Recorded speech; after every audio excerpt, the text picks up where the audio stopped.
What up? My name is Brad. Welcome back to Dragon Ball Legends. Today, we do have 3 videos going on the channel. None of them are PvP. I just needed a day. From PvP, I do so much PvP that it's like, I just want to take a day to look at all these buffed characters. So hopefully I'll be able to get all of them out and knocked out today. We'll talk about it and the buffs take effect tomorrow night. Well, tonight, the night you guys are watching this. So, we're jumping in with Frieza. And I did make sure... Thank you. I did make sure that I got all the units to 598. Thankfully, I just pulled my last pod Frieza, I think, in the Vegeta summons. I'm pretty sure that's where I got the 5-star one for him, so that's great. We're going to be jumping back and forth between Twitter. Make sure you follow me on Twitter if you want to see anything with me. Make sure you do what J. Cool just did as well. We are growing like insane right now, and I appreciate every one of you guys. We're right under 20k. Let's keep moving. So we're going to jump in real quick. You can see this Frieza, really his stats aren't horrendous for an extreme, because when you get that 20% buff, that's great. He's going to be wild. He was already pretty decent. I did a 498 on him. Oh, I don't know when I did the 498, but regardless, if he gets a good key restore speed, his strike attack even gets close to evening with his blast attack.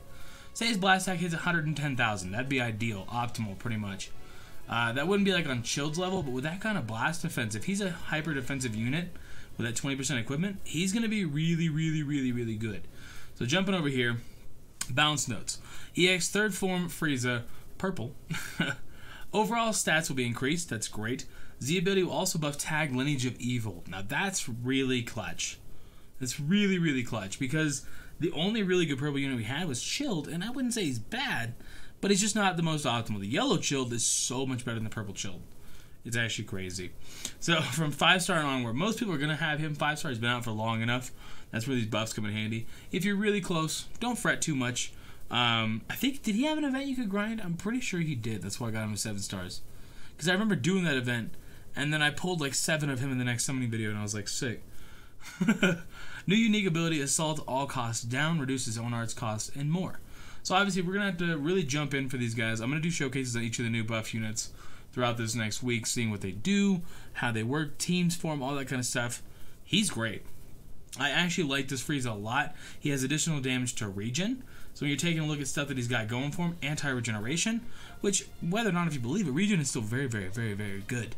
Being purple is not great because Cell is the best regen unit, in my opinion, but Piccolo is really defensive, and you can just, boom, Piccolo don't exist anymore.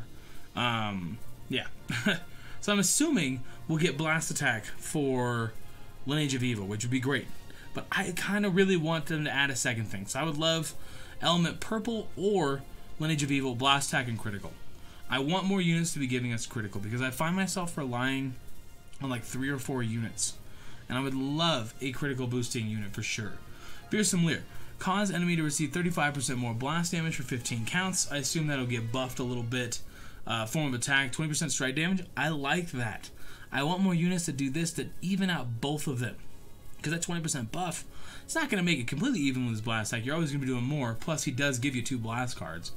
But on that kind of, he's going to be really good. I mean, honestly, he's going to be a solid unit. Deals major pierce damage, causes enemy to take 10% more blast, 15 and 40% chance to inflict bleed. I assume they'll buff that to like 60%. I would think.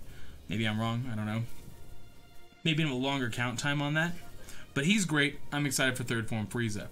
Jumping in. We're going to do this one first, and then we'll talk about Pod Frieza at the end, because I think he's going to be probably the best. Even though we have to scroll past Pod Frieza real quick.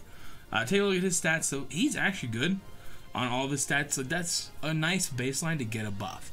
I'm not saying he's got good stats, but right now he's higher than Sparking Super Saiyan Vegeta is. That gives you any kind of perspective. Obviously his defenses are lower, key restore speeds less, and stuff like that. He does give 2 blast cards as well.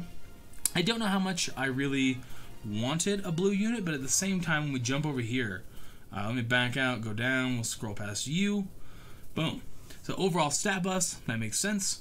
Z ability will also buff Frieza Force. Now that's great, because Frieza combined with, like this Frieza, maybe, you're probably going to use Pod Frieza more than likely, but combined with Yellow Frieza, that's great to have that coverage of a red unit. That was always a big issue. That's why Frieza Force didn't work, because he has Zarbon, and it's great, but, you know. Special skill arts costs will be reduced from 35 to 10. That's a big difference. What is the special skill? Hold on, is it something really? Telekinesis. Why does it cost 35? Well, 34 whenever you get them leveled up. Why does it cost 35 for that? Yeesh. Alright, yeah, no, that was definitely warranted. Like, goodness gracious. Death Beam, Major Pierce. So I assume he'll do Strike Attack. They might even add a secondary one. He'll definitely do Blue. But that's fine. I mean, honestly, if that buffs all Frieza Force Strike Attack, all of them are pretty much strikers. Ginyu is a very good Strike Attack unit. Frieza, obviously the yellow one, he has like 90, well, he had 90,000 at 498. I don't know what he has now, like 129,000, something like that. He's like my second highest Strike Attacker. I think it's behind Red Goku, Super Saiyan 3. Regardless, doesn't matter. Emperor Aesthetics plus 45% blast damage. That's a really good one. They may not even touch that, honestly, because that's a really solid one as it is. Frieza Force from Limit Break 5-star and onward. I think he's also another grindable one. Z ability will also buff Frieza Force. Yeah, so I'm assuming we're just going to get a nice Strike Attack buff. If they want to give us Strike Attack and Strike Defense, I ain't going to turn it down. If they want to give us both attacks, I ain't going to turn it down either.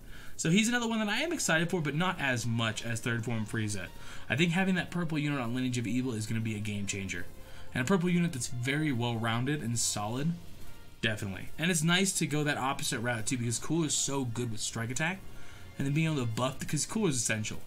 Blue Cooler is always going to be essential in Lineage of Evil until we get a new unit that does the same thing as him, just like Bardock and Holy Trinity. You're not going to replace that until something better or at least even comes along. You know what I mean? So he's always going to be essential. You need to play around that. You're not really going to be using this Frieza too much. You won't be using Pod Frieza too much on that.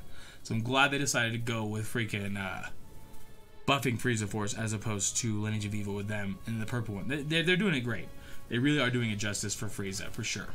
So taking a look at Pod Frieza. Now this dude's stats for sparking are abysmal. Like, that is so bad. Good key restore speed, which tells me he's going to hit probably 3,000. 2,800, somewhere around there. That's what I'm seeing. Blast and a strike, not the most optimal, but it's not a big deal. I'm not sure why he's anime original sagas. I get it, he's from the Bardock movie, but it's like... It'll always make me mad the Bardock movie isn't counted as a movie. So you see, like, his telekinesis costs 14. That makes sense. Minus 5 to own special move arts costs for 15 timer counts. Supernova. I'm just going through this real quick. We'll jump back over. Draw a special arts card next. 50% special move. So this one I was talking to Goresh about now. 40% blast damage. Do you guys realize how much of a terror that's going to be? With how big Saiyans are now, you're going to have the yellow Final Form Frieza. I wasn't talking to Goresh about this. I thought it was something else. But if Goresh happens to be watching this, that's going to be crazy. So 40% additional damage to Saiyans from him. 40% additional damage to Saiyans for the yellow one as well.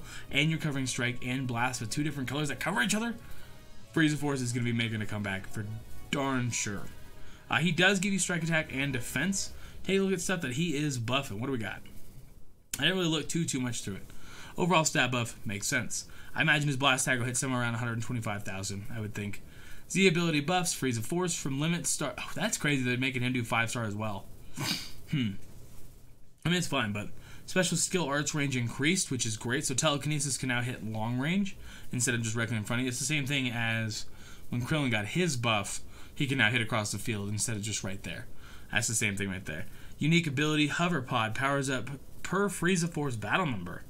Yo, that's not going to be bad, because your optimal team, I would think, is going to be Ginyu, Final Form Frieza, the yellow one. Is there another Final Form Frieza? I think there is. But whatever, the yellow one. And then this guy as well. That's going to be your optimal Frieza Force team, I would think. Obviously, he'll have to come out. Let's see what he does. The thing I was talking to Goresh about is he has blast armor against Saiyan blast attacks, no other blast attacks. I don't know if they're going to keep that or buff that. No way to really tell until it comes out. It does come out tomorrow night. If you take a look in game, we'll jump real quick. I'll show you guys. Because I know a lot of people don't read the news, and I get it. I don't either. I'm bad at it too. But there is maintenance coming up. And you're going to have 6/18. So tonight, the night you guys are watching this at 1900. So what is that, like 7 p.m.? Yeah, I think so. So at 7 p.m., they'll be getting their buffs. We'll have a 4-hour maintenance like normal. Also, we get main story added, which is great. Some more chrono crystals, character balances, various events, yada, yada, yada. Either way, I think I'm going to get out of here. I think that covers the Friezas pretty well. I think the purple one and the Pod Frieza are going to be wheelchair Friezas, what I used to call them. I'm probably going to keep calling that, but I think they're going to be phenomenal. For what they're doing, it's going to be great. Frieza Force is making a comeback. Lineage of Evil is only getting better. It's already absolutely busted. Just picture Golden Frieza with his crazy blast attack, this Frieza, and then buffing just blast attack on Lineage of Evil or on Frieza Force. That's it. And then you just have cooler buffing all of it. It's gonna be nutty for sure. I'm gonna get out. You have yourself a great day. Deuces.